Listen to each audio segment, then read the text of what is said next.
is air traffic control. You're cleared for takeoff.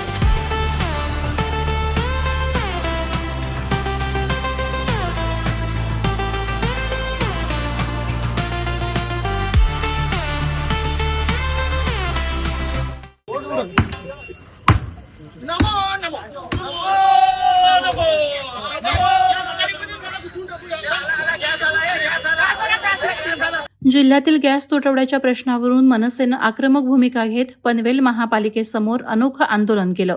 पंतप्रधान नरेंद्र मोदी यांच्या जुन्या विधानाचा उल्लेख करत मनसे कार्यकर्त्यांनी प्रशासन आणि सरकारवर जोरदार टीका केली.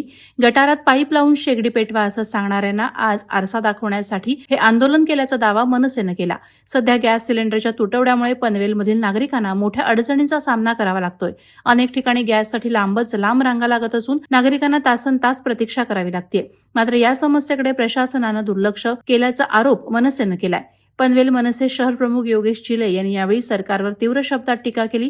निवडून दिलेले एसीची हवा खातात आणि निवडून देणारे रस्त्यावर तडफडतात. हे आता खपवून घेतलं जाणार नाही असा इशारा त्यांनी दिलाय. गॅसचा तुटवडा तातडीनं दूर झाला नाही तर मनसे अधिक आक्रमक आंदोलन छेडेल असा इशाराही पक्षाच्या कार्यकर्त्यांनी प्रशासनाला दिला. आपल्या देशाचे महान माननीय पंतप्रधान माननीय नरेंद्रजी मोदी यांनी काही वर्षांपूर्वी आपल्याला सांगितलं होतं की एखादं भांड उलट करून त्याला छानपैकी एखादं भोग पाडून त्याच्यातून जर तुम्ही पाईप सोडलात आणि तो पाईप डायरेक्ट गॅस शेगडीला लावला तर तुम्हाला घर बसल्या उत्तम गॅस मिळू शकतो. आणि याचा कुठेतरी प्रयोग मोदीजींना करायचा होता. त्याच्यासाठी मोदीजींनी ठरवून असं धोरण काढलं की देशामध्ये एलपीजी गॅसचा तुटवडा निर्माण झाला पाहिजे. हे सगळं मोदीजी ठरवून करतायत. कारण त्यांना या देशातल्या नागरिकांना वैज्ञानिक बनवायचंय. ते स्वतः वैज्ञानिक आहेतच, पण त्यांना नागरिकांना सुद्धा वैज्ञानिक बनवायचंय. म्हणून त्यांनी जो सांगितलेला प्रयोग आहे तो आम्ही आज इथे करतोय. पनवेल महानगरपालिकेच्या सुंदर सुगंधी गटारामधून आम्ही गॅस जमा करतोय आणि तो गॅस एका भांड्यात घेऊन त्या भांड्यातून पाईप वाटे तो आम्ही या शेगडीला आणून जोडलेला आहे.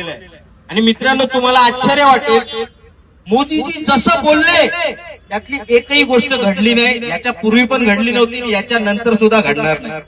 मोदीजींनी पुन्हा एकदा सिद्ध केलं की संपूर्ण जगामध्ये त्यांच्या एवढा फेकूजन कोण नाही. एवढं फेकतात की जमा करता करता या देशातले नागरिक आता थकून गेलेले आहेत. तरी मोदीजींवरती शेवटचा विश्वास म्हणून 2 तास गॅसच्या लाईनीत उभं राहण्यापेक्षा आम्ही ठरवलं की त्यांनी सांगितलेल्या प्रयोगाप्रमाणे गॅसची निर्मिती करायची आणि शेगडी पेटवायची. जेव्हा या गॅसला आम्ही नमो गॅस असं नाव दिलं त्याच वेळी आम्हाला विश्वास होता कोणताही गॅस निर्माण होणार नाही. फक्त तोंडाचा गॅस सोडला जातो मोदीजींकडून, त्याच्या व्यतिरिक्त कोणताही गॅस या देशामध्ये कधी निर्माण झाला नाही, होणार पण नाही. मेक इन इंडिया हे फक्त लोकांना दाखवण्यासाठी होतं.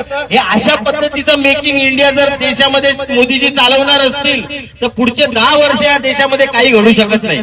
त्यामुळे फक्त लोकांचे डोळे उघडावेत, आपला पंतप्रधान किती खोटा बोलतो, किती दिशाभूल करतो हे लोकांना कळावं म्हणून आम्ही आजचा हा प्रयोग केलाय. तुम्हा सर्वांना नमो गॅसच्या शुभेच्छा. याच्या पुढेही मोदीजी असंच खोटं बोलत राहू देत, तुम्ही त्यांना असंच मतदान करत राहा आणि असाच खोटारडा पंतप्रधान या देशाला मिळत राहू. वादळवारा लाईव्ह साठी न्यूज ब्युरो पनवेल. नवी मुंबई व रायगड जिल्ह्यातील ताज्या बातम्या आणि घडामोडींसाठी सबस्क्राईब करा वादळवारा लाईव्ह चॅनल आणि दाबा बेल आयकॉन.